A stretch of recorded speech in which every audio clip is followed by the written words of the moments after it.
We are talking 49ers' newest tight end. Well, one of the 49ers' newest tight ends, Cameron Latu, third-round selection.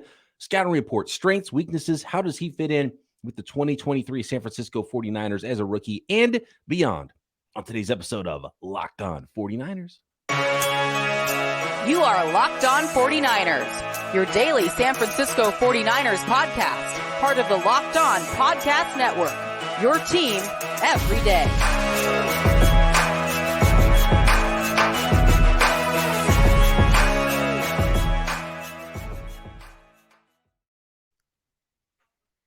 Welcome to Locked On 49ers. Brian Peacock and Eric Crocker at BD Peacock at Eric_Crocker. Thanks everybody for making us your first listen here on the Locked On Podcast Network, your team every day. Getting down with the 101st pick in the NFL draft this year. Late third rounder, Cameron Latu, Alabama tight end. And Croc, we got into Latu's tape a little bit pre-draft. We were looking at some players that had been mocked to the San Francisco 49ers around where they were going to be picking in the third round. And I think, if I'm not mistaken, I don't want to put any words in your mouth, but I think we both didn't love Cameron Latu's tape with the first pass pre-draft. Liked, did not love. Now, how many prospects are you going to love that late in the third round? And I mean, that's kind of been our theme this year, and that's why the 49ers draft grades were so bad because, when you're drafting kind of late like that, they're not going to be the splashiest of picks. So, and when I say draft grades, I mean, those things don't mean anything, but that's kind of, how people viewed the 49ers draft and their picks. So Cameron Latu kind of fits in that same kind of mold of a guy who you like, not love, but potentially can be a really good football player in the NFL. The first thing that stands out to me with Cameron Latu is size-wise. He is at the combine. Let me pull it up exactly. 6'4" and 3/8 at the combine, 242 pounds, 32 and 3/8 inch arms. He didn't run at the combine. He ended up running at his pro day. He was a few pounds heavier, actually more like 246 at his pro day. Ran 4.78. He had a 1.66 10-yard split, 32.5-inch vertical jump, 10-foot broad jump, 4.32 in the short shuttle, and 7.31 3-cone with 14 bench press reps. And when I watch him play, real quick, so when I see 4.70, because I thought initially I saw 4.78, and that was one of the things where I'm like, gosh, I mean, it kind of depends where you look, and I guess one scout's watch could have 4.70, another journalist could have been there that has a 4.78. I'm going by Dane Brugler's beast here with the 4.78 time, so I don't know whose stopwatch that was, but in the 4.7s range is everything I've seen from Cameron Latu. And the fact that he didn't run at his 40 at the combine tells me he probably knew he wasn't going to run fast, was still trying to work on it and get that number down a little bit. We'll talk about his athleticism, but I want to talk about just his frame and his body, because at just over 6'4" and 242 pounds at the combine, you look at 49ers 7th round tight end Braden Willis. They're very similar on paper, but Cameron Latu looks a lot bigger. Like he looks so much bigger than on Alabama tape than Braden Willis did at Oklahoma on tape. And Braden Willis was 6'3.5", 241 pounds. So just a pound lighter at the combine, and half an inch, maybe 3/4 of an inch shorter than Cameron Latu. But they look completely different to me. And I think Latu's just a little bigger, more broad-shouldered. And maybe that inch makes a difference in height, less than an inch, but it makes a difference. He just looks a lot bigger. And I have a feeling what happened was Latu, for the combine and for his pro day stuff, was probably getting down a little bit in weight to prepare to try to run as fast as he could. And Braden Willis, I think, was probably playing in the 230s and was trying to get his weight up to prove he was an every down sort of a tight end. And so that might be why the discrepancies, maybe they were more like 10 or 15 pounds apart on the field, but when they weighed in, one guy gained 8 pounds, one guy dropped 7 pounds or something like that. I feel like you can look a little bit bigger in those like Alabama all white uniforms. Like it almost like it adds 10 pounds, right? Yeah. It's interesting watching those guys, especially kind of how I remember thinking about Latu when he was drafted. I'm like, he kind of, but I went back to my notes. And I'm like, the notes aren't bad. Then I went back and watched them again. I'm like, okay, I can see why they like him. So you want me to start off with my notes? Yeah. Go with your notes, and then we'll compare it with my notes. All right, so here we go. Cameron Latu, tight end, Alabama, and I was watching him against LSU, and then I went back and watched him against Tennessee. But these are, and I watched a couple other games. But here are my initial notes on him. Versatile in Alabama offense. He lined up, detached, and also hand in the dirt and offset as well. So they used him in all different aspects of just being a tight end. And when I say detached, that just means, flanked out in the slot. Sometimes they motion them out even wider and throw screens to him and things like that, or use him as a lead blocker in the screen game. But you saw a lot of that. Maybe not the strongest blocker, but definitely a more willing blocker, like a very willing blocker. And then when I went back on my rewatch and watched him, I think I could have undersold him as a blocker a little bit. I mean, I saw him out there pancaking guys. So you go and watch the Tennessee game. I mean, putting guys on their back, driving guys, being very aggressive to the next level. So that was really fun to kind of see and be like, oh, okay, this is something I didn't catch on my first watch against LSU.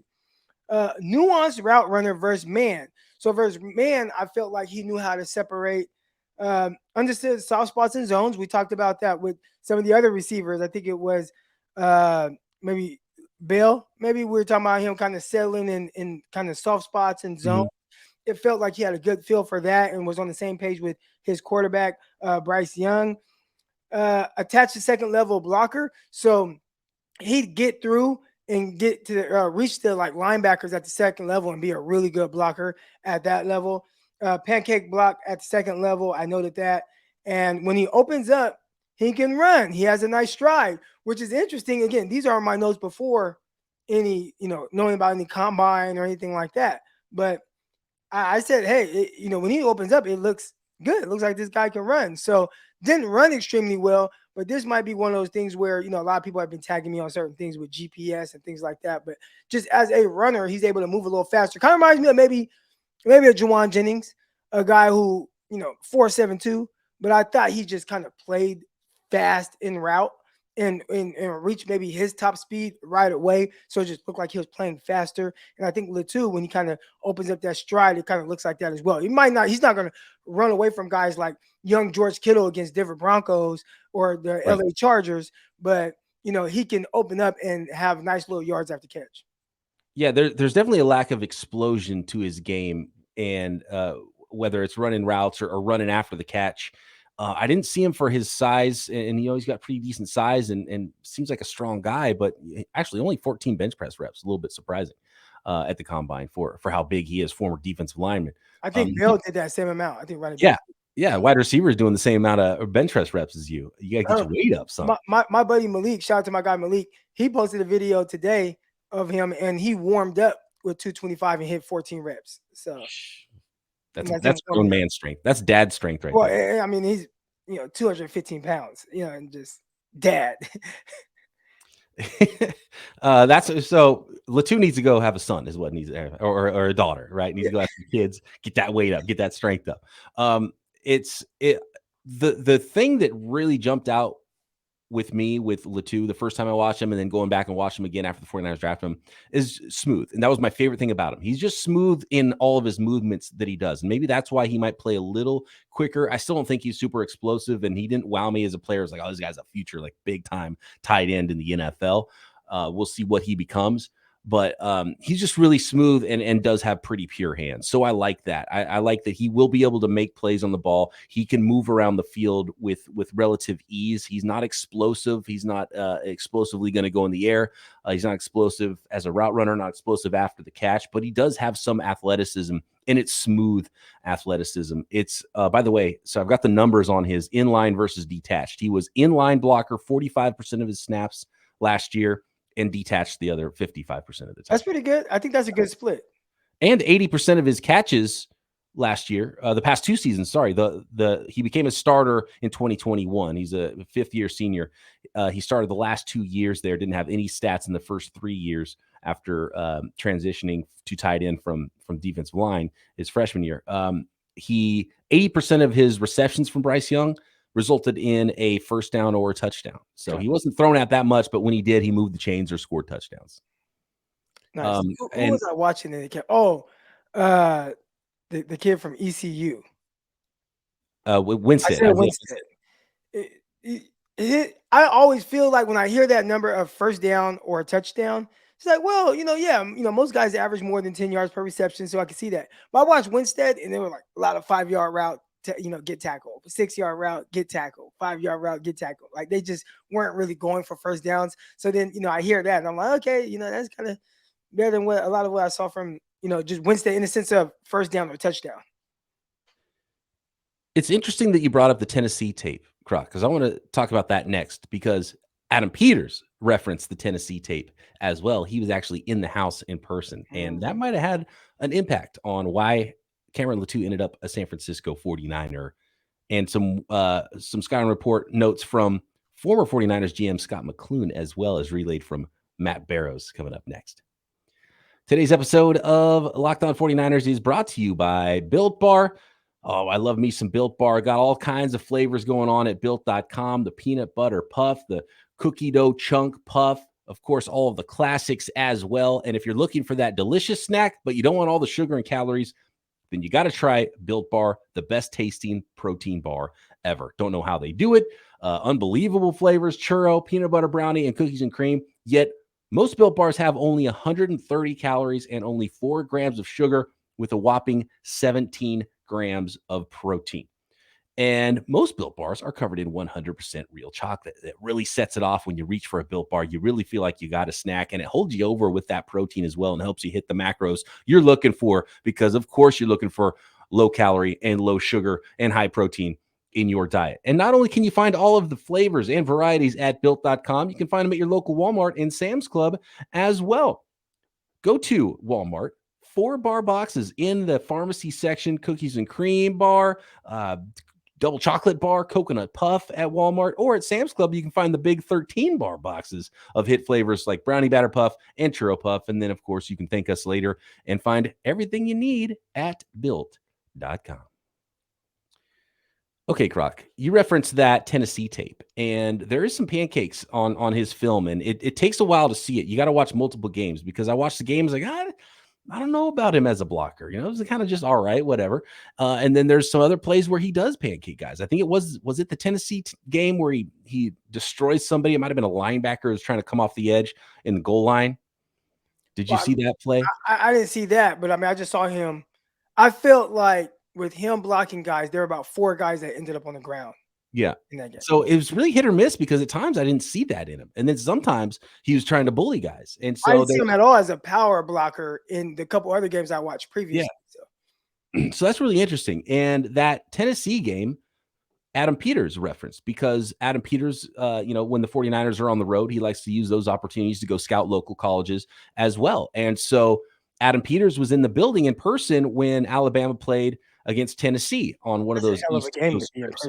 Yeah, and that happened to be the season high 6 catches, 90 yards, and a touchdown for Cameron Latu. I think he had some highlight blocks in that game as well. So that's interesting that you referenced that game, because I think that one had an impact on Adam Peters, and clearly the 49ers were looking for a tight end in this class. And who knows what their rankings were. If they would have preferred a different tight end, would fall to them. And if not, then he was just the best one available, and they knew they wanted to try to grab a tight end right there in the 3rd round. The scouting report from Peters is, quote, he's an advanced blocker for college football, especially in this day and age of college football. I will agree with that. Like, you're not going to find many guys that are just amazing blockers who could also do something in the passing game. You either find guys who are extensions of the offensive line, or they're just split out all day and never block anybody. So it is a little bit harder to find guys like George Kittle in this day and age, just because of how spread out everything is in college football.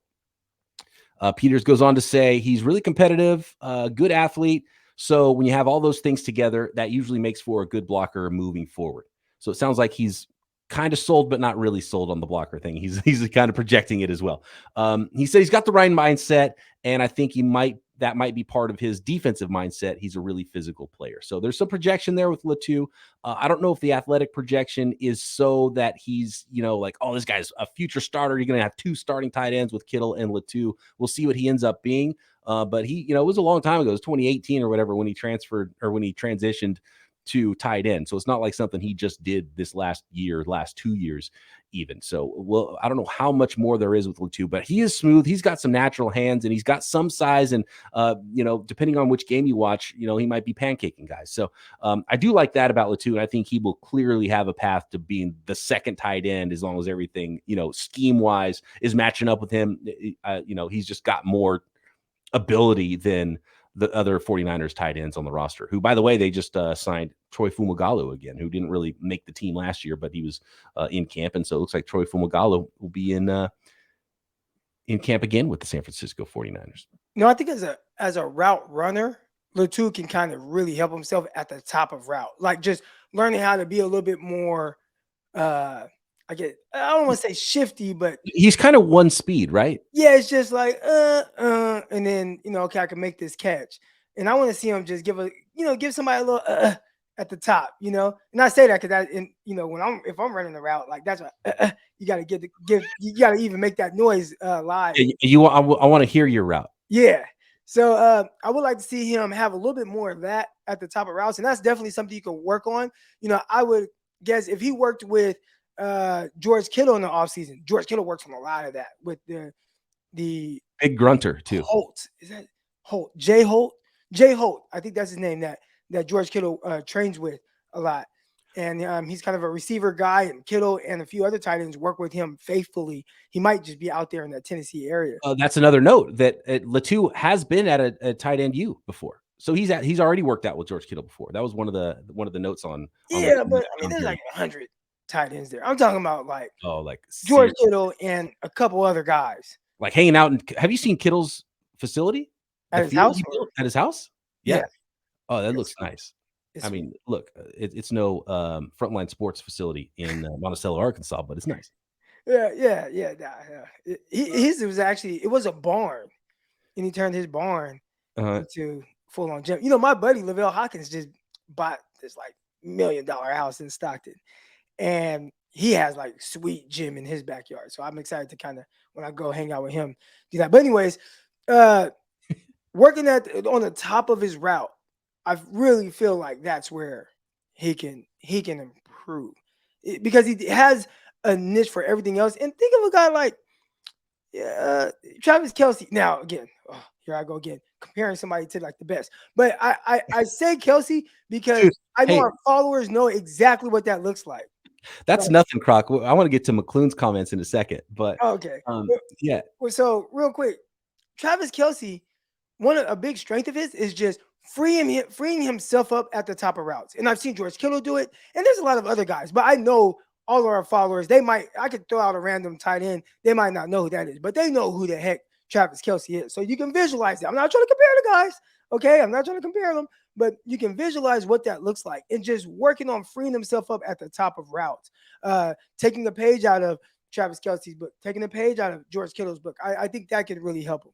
Yeah, and George Kittle did come along a lot as a route runner too, give him the head nods and everything else at the top of his routes to make himself a better player. And so if the mindset is there, which is one of the things that Peter's talked about, that really makes you feel good about what Latu could become, even if it's just a high end tight end too, and he never becomes like this big time player.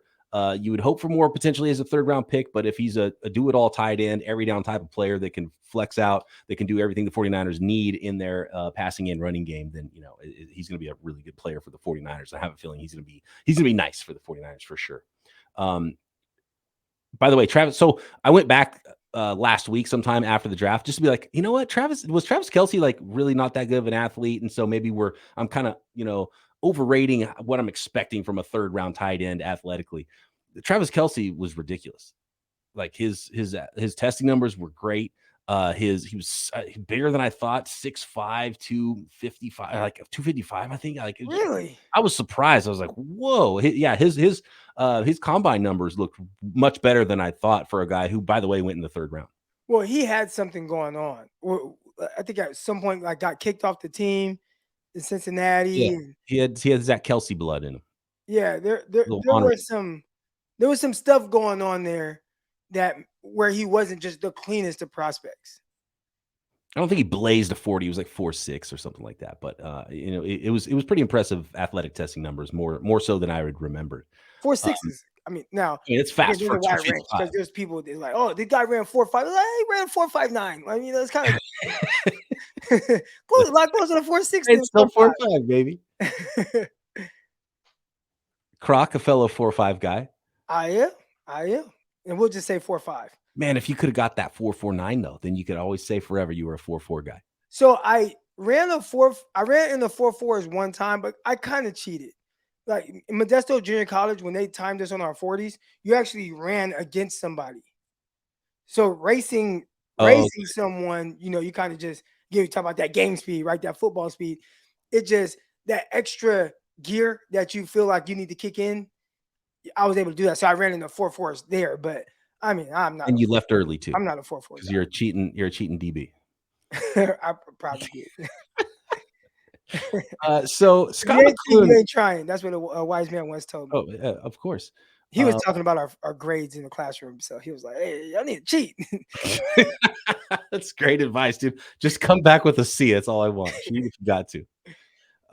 So Scot McCloughan, you were talking about Travis Kelce just now. Scot McCloughan dropped the name Tony Gonzalez. Yeah. And it was like, wait a second, Scotty, are you sure what you're saying here? And it wasn't like he is Tony Gonzalez, but he just used him as that comp, that high level comp. I think just to paint a better picture. He said he's been. That's all. You throw a name out there like that's like when if he says Tony Gonzalez, you know what that looks like. I gotta keep circling back because I get killed for that type of stuff. In the context, you'll understand what Scot McCloughan is saying. He's not comparing him to Tony Gonzalez as a player. He's just saying what he thought of him athletically and gave an example of what that looks like when you see that. So basically, he said he saw him a few years ago, has been looking at him for a long time, had a second round grade, Scot McCloughan did, on Cameron Latu. And he said, as a blocker, he competes. It's just not there yet. But what I'm saying, when it's all said and done, he has a chance to be an every down tight end, which means he can block and work as a receiver. I think he can get there in time. I think he will intrigue the S out of you in training camp, in rookie mini camp, OTAs in training camp, because you're going to see some of the athleticism. It's pretty freaking cool. So I don't know if I saw the athleticism that McCloughan's talking about, and he's talking about him as a work in progress as a blocker, which kind of matches up what we were talking about a minute ago. You must have didn't watch the Tennessee film. But like, I don't know about how you're projecting that second round grade on that. So he sees more athleticism, I think, on tape than what I saw when I was watching Cameron Latu. And it's the basketball athleticism. And that's where the Tony Gonzalez thing comes in. Here's the other quote from Scot McCloughan, who loved, this was his favorite pick of the San Francisco 49ers in this draft. He said, quote, I guarantee you he's a phenomenal basketball player. I guarantee it. You can just tell. It was like watching Tony Gonzalez run routes. You could tell he was a basketball player. So that's all he's saying about Tony Gonzalez. He's not comparing him to Tony Gonzalez. Just saying when you see a football player play, and I say that all the time, actually, Croc, which is funny that he says that. I always bring that up. Be like, oh, this guy looks like he's got basketball athleticism, basketball feet, and which is based. That's what I said actually about Davis Allen. He was one of my favorite tight ends in this class in that 5th round range. And I saw the same thing in him. Is not fast. He doesn't run a super great time, but he's got some smoothness about his game. And so I can see what he's saying with Cameron Latu. And I don't know if he is a good basketball player or not, but I see what he's saying there about being a smooth athlete. He says, he went on to say, you could see how smooth he was. You could see his flexibility and his movements in and out of breaks. There's no wasted steps. That's what Latu has. Latu's not there yet, but he has a chance to get there. That's going to end up being a hell of a pick. So some projection there from Scotty McCloughan. But he liked him a lot. Yeah. Okay. Second round. Where did the Mayer kid go? Second round. High second round. The Raiders, I believe, even traded up within the first 5 picks of the second round. Okay, first 5 picks. I was gonna say, when you say second round, and obviously there's kind of a, almost like a 40-yard dash, right? 4 or 5. What part of 4 or 5? So he says second round. Are we talking about late? Late second round, kind of early round 3? Because I wouldn't say that him and Michael Mayer are in the same. They're not in the same ballpark, in my opinion, as a prospect. And actually, the guy who ended up being the second tight end was one of our favorites we watched that we were hoping would be there in the 3rd round for the 49ers, the Iowa tight end, right? Sam Laporta. He ended up being the second tight end drafted this year. It went Laporta, then Mayer right away in the 2nd round, I believe. Right, and I said there's going to be a run on tight ends in the 2nd round. Like they're not. A lot of the guys. Now, I didn't expect Mallory to last as long as he did. So that's kind of the And way I think I the view it, difference, there's a little bit more athletic upside in watching how that translates to the NFL, depending on how you plan on using these guys. But I wonder, is Latu going to struggle if it truly is a 4.78, and we're talking about his pro day, right? 4.78 at his pro day or combine? a pro day didn't run at the combine. Yeah, that's kind of, it's like, are you slower than Jordan Davis? Defensive tackle. That's true. Yeah, And really, what he ran at the combine. Well, I mean, was it like 4.78 or 4.8 flat or something like that? who's that? Jordan Davis, the defensive tackle from Georgia. He was 4.78, I think. Yeah, same time. Yeah, I mean, so 340. He was freaking. is he But beating you in the foot race? he went top 12 for a reason. That'd be funny to see the combine of those two guys running together. Right. It's like, hey, this guy's supposed to be a tight end. But so will he have an inability to separate from the NFL? Because the one thing, right, watching our guy Darrell Luter, when he was guarding tight ends, you could just tell I don't have to move because you can't threaten me vertically.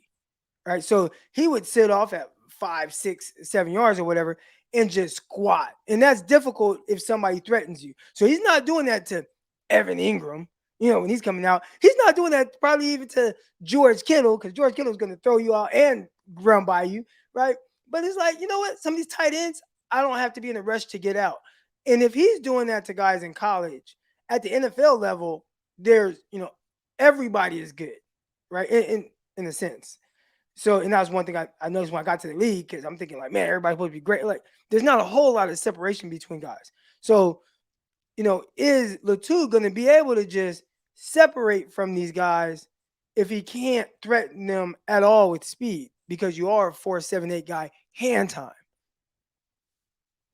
I want to move on to a couple of other interesting notes from this McCloughan article, Croc, as it pertains to 49ers draft picks. And I always like to hear, scouts' takes on things. And I think McCloughan's a good evaluator. He had some other issues in his career of being an NFL GM, but he's still employed by multiple teams as a consultant. So then after the draft, he can kind of share his notes around with guys like Matt Barrows of The Athletic. And so I love reading these types of articles. And so I want to talk about a few players we've already talked about, and we'll bring up Scot McCloughan and Adam Peters' scouting reports on some other prospects as we dive into those prospects a little bit deeper here. But we've already done the Ronnie Bell scouting report, and McCloughan kind of saw it the same way you did, Croc, where and I think some 49ers fans out there and some of our listeners were a little bit bummed by your scouting report for a couple of guys, and Ronnie Bell was one of them. And McCloughan kind of basically said, I love him as a college player, but not as an NFL prospect. And so I think here's I'll just give you the full quote on Ronnie Bell, who, by the way, he compared to former 49ers draft pick that he took in 2010, Kyle Williams. It was weird, though, because I watched Kyle Williams in college, and maybe they were closer than what I remember, but I just remember Kyle Williams being like a more dynamic player. Now, that's me not watching film the way I do now, so maybe I just saw the best version of Kyle Williams in college, where with Bell, it's like, no, I'm sitting here and I'm watching every snap, so it's a little unfair.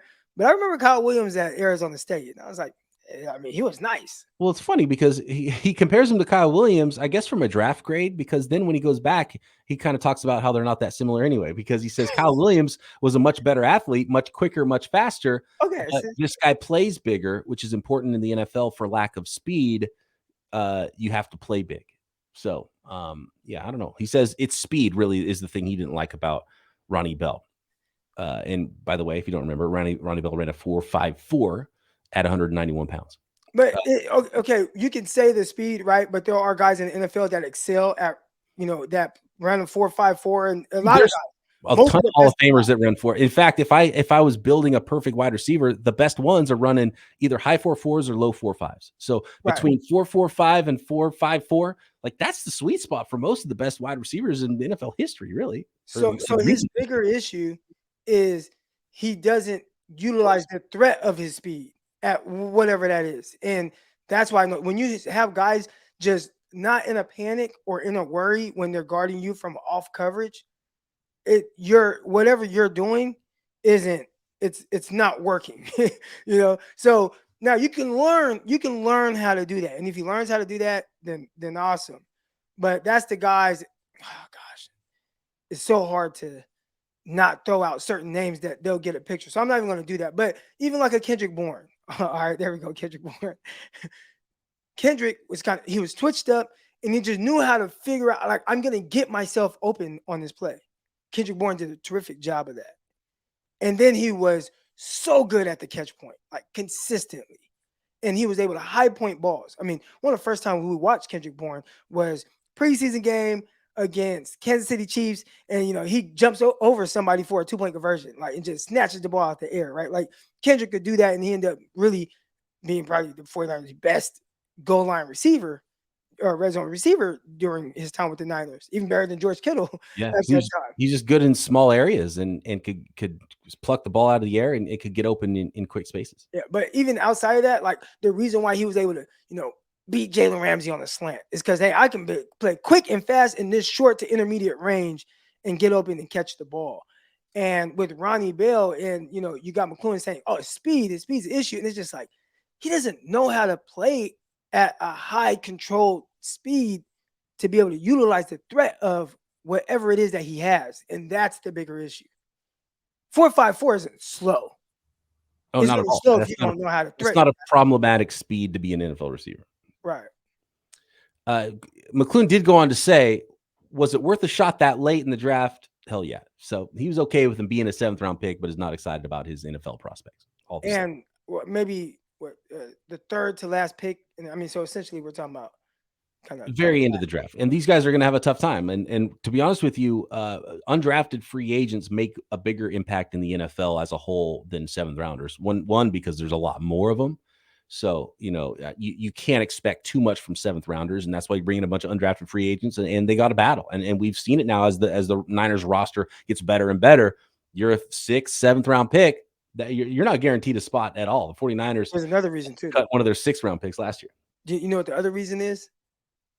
Why undrafted guys probably are more impactful than 7th round picks? No, why? Because you get to pick where you go. Yeah. When you get drafted, it's just like, okay, I'm just drafted to this team and it was cool. I got my name set on TV and that's awesome. But when you're undrafted, you got, 5, 6, 7 teams that call. You can go to whatever the best situation for you is going to be. More so than the team just, we'll take a flyer on this guy, just see. It's like, nah, man, like, let me go somewhere where I have a legit opportunity. Like, I'm going to give myself the best chance.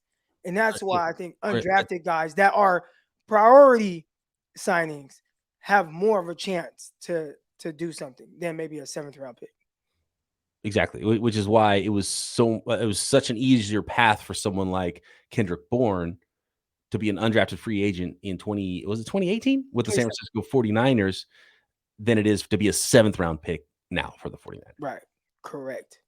Because Kendrick Bourne, if the 49ers were stacked like they are now, he's like, I ain't going to San Francisco. I'm going to go over here, somewhere that like has a legit opportunity for me to be a, 6th receiver or, legit opportunity for practice squad. Because shoes, I mean, listen, I got my guy, right? He came out here, trained with me. He signed with the Baltimore Ravens.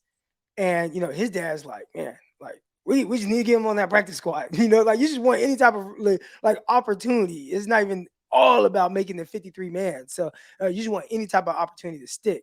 And that decision goes into, where you sign as well if you're undrafted. I didn't know that. Your guy got signed by the Ravens? Yeah, Baltimore Ravens, yeah. He came out here, man, stayed at my house for a week. I had a guest bedroom and, made sure he was good. We worked out 3 times a day to prepare. We had weights, we had field work and speed training. And, he did awesome, man. He did awesome. And he was really happy about it because it better prepared him for rookie minicamp, which he was just at rookie minicamp, stood out. He was really excited about how he felt, how he looked in comparison to some of the other guys that they had out there. And one of the guys was Corey Mayfield. He's an undrafted rookie cornerback out of UTSA. And Corey Mayfield Jr., his dad was my coach my rookie year in the Arena League. And Corey was a little kid running around the locker room. So that was kind of a cool little tie there. That's got to make you feel old, Croc. It did. I started, yeah. That wasn't that long ago, dude. Yeah, it kind of was. Over 10 years now. My rookie in the Arena League. Damn. All right. Well, Coach Crocky, send your kids to Coach Crocky, Monticello, Arkansas, Frontline Sports, and just like Croc, just like his proteges, get yourself on an NFL roster, have a chance to compete for a spot. Have a chance. That's all you can ask for. All right. Thanks, everybody, for making Locked On 49ers your first listen every day. Croc and I continue to break down rookies, break down everything that's happening news-wise with your San Francisco 49ers every sticking day. Shout out to all the everydayers right here, Locked On 49ers.